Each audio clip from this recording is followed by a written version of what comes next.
Right bulletin లో మరో breaking news చూస్తున్నాం. తెలంగాణ ఉద్యమకారుడు జిట్టా బాలకృష్ణారెడ్డి కన్నుమూశారు. కొంతకాలంగా అనారోగ్యంతో బాధపడుతున్న ఆయన హైదరాబాద్ హాస్పిటల్లో తుది శ్వాస విడిచారు. తెలంగాణ ఉద్యమంలో జిట్టా కీలక పాత్రను వహించారు. యువజన సంఘాల రాష్ట్ర అధ్యక్షుడిగాను జిట్టా సేవలు అందించారు. ఆయన స్వగ్రామం భువనగిరి మండలం బొమ్మాయిపల్లి. 2009లో భువనగిరి ఎమ్మెల్యే టికెట్ దక్కకపోవడంతో టీఆర్ఎస్ పార్టీని విడిచిన జిట్టా ఆ తర్వాత వైఎస్ఆర్ కాంగ్రెస్ పార్టీలోకి చేరారు. అనంతరం యువ తెలంగాణ పార్టీను పెట్టారు. భువనగిరి నియోజకవర్గం నుంచి 2 సార్లు ఇండిపెండెంట్ ఎమ్మెల్యే అభ్యర్థిగా జిట్టా పోటీ చేశారు. 2023 అక్టోబర్ 20న తిరిగి బీఆర్ఎస్లో చేరారు ఆయన.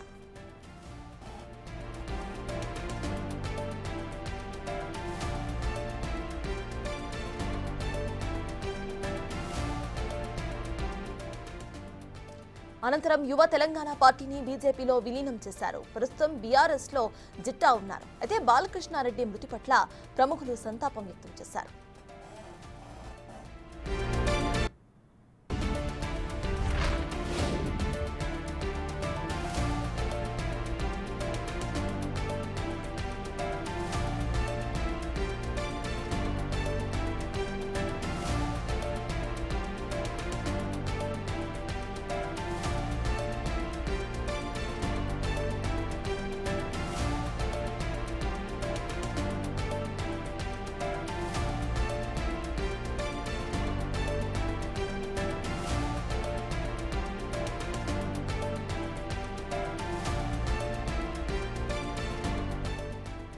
తెలంగాణ ఉద్యమకారుడు జిట్టా బాలకృష్ణారెడ్డి కన్నుమూశారు. ఇదే అంశంపై పూర్తి డీటెయిల్స్ ను మా ఇన్పుట్ ఎడిటర్ పవన్ అందిస్తారు.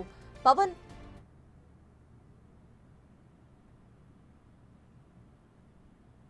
తెలంగాణ రాష్ట్ర సాధన కోసం మలిదశలో మొదలైన ఉద్యమంలో జిట్టా బాలకృష్ణారెడ్డి కీలక పాత్ర పోషించారు. ఆయన స్వగ్రామం భువనగిరి జిల్లా అయినప్పటికీ ఆయన రాజకీయ ప్రస్థానం మాత్రం హైదరాబాద్ నుంచే మొదలైందని చెప్పాలి. హైదరాబాద్ లోని సరూర్ నగర్ లో వివేకానంద యువజన సంఘం ఏర్పాటుతో ఆయన తన సేవా కార్యక్రమాలను ప్రారంభించారు. ఒక దశలో రాష్ట్ర వ్యాప్తంగా ఉన్న యువజన సంఘాలన్నింటినీ కూడా ఏకతాటిపైకి తీసుకొచ్చి వాటికి రాష్ట్ర అధ్యక్షుడిగా, యువజన సంఘాల రాష్ట్ర అధ్యక్షుడిగా కూడా జిట్టా బాలకృష్ణ ఉన్నారు. మొదటి నుంచి జాతీయవాద భావాలున్న జిట్టా బాలకృష్ణారెడ్డి బీజేపీ అనుబంధ సంఘంలో కీలకంగా ఆయన పనిచేశారు. 2009లో భువనగిరి నుంచి ఆయన ఇండిపెండెంట్ గా పోటీ చేశారు. ఆ సమయంలో తెలంగాణ ఉద్యమం ఉవ్వెత్తున ఉన్న సమయంలో తెలంగాణ ఉద్యమంలో కీలకమైన పాత్ర పోషించారు. ఆ తర్వాత కేసీఆర్ తో విభేదించి ఆయన బీజేపీలో చేరారు. బీజేపీలో కొంతకాలం ఉన్న తర్వాత ఆయన ఇటీవలనే ఎన్నికల కన్నా ముందు అటు కాంగ్రెస్ పార్టీలో చేరారు. అక్కడి నుంచి తిరిగి ఆయన బీఆర్ఎస్ లో చేరి ప్రస్తుతం బీఆర్ఎస్ లోనే కొనసాగుతున్నారు. అయితే గత కొంతకాలంగా దాదాపు నెల రోజులుగా ఆయన తీవ్ర అస్వస్థతకు గురై సికింద్రాబాద్ లోని ఒక ఆసుపత్రిలో చికిత్స పొందుతూ ఉన్నారు. ఆయనకు అటు బ్రెయిన్ కు సంబంధించి ఆయనకు ఇన్ఫెక్షన్ రావడంతో వైద్యులు ఆయన కాపాడడానికి తీవ్రంగా ప్రయత్నం చేసినప్పటికీ ఫలితం లేకపోయింది. దాదాపుగా నెల రోజులుగా ఆయన చికిత్స పొందుతూ ఈ రోజు ఆయన కన్నుమూశారు. మరి కాసేపట్లోనే ఆయన మృతదేహాన్ని భువనగిరి ఆయన స్వగ్రామానికి తీసుకువెళ్లి అక్కడ అంత్యక్రియలు చేయడానికి కుటుంబ సభ్యులైతే ఏర్పాట్లు చేస్తున్నారు.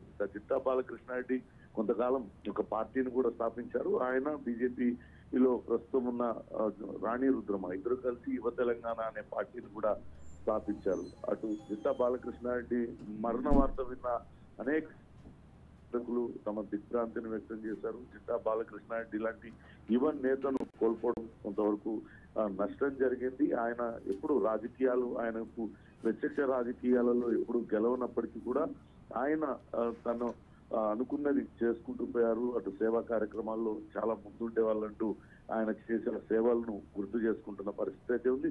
ప్రస్తుతం కుటుంబ సభ్యులైతే ఆయన మృతదేహాన్ని అటు సికింద్రాబాద్ లోని ఒక ఆసుపత్రి నుంచి ఆ భువనగిరికి తరలిస్తున్నారు. అక్కడ ప్రజల ఆయన అభిమానుల సందర్శనార్థం మృతదేహం ఉంచిన తర్వాత ఈ రోజు సాయంత్రం ఆయనకు ఫామ్ హౌస్ లోనే ఆయనకు అంత్యక్రియలు చేయడానికి ఏర్పాట్లు చేశారు.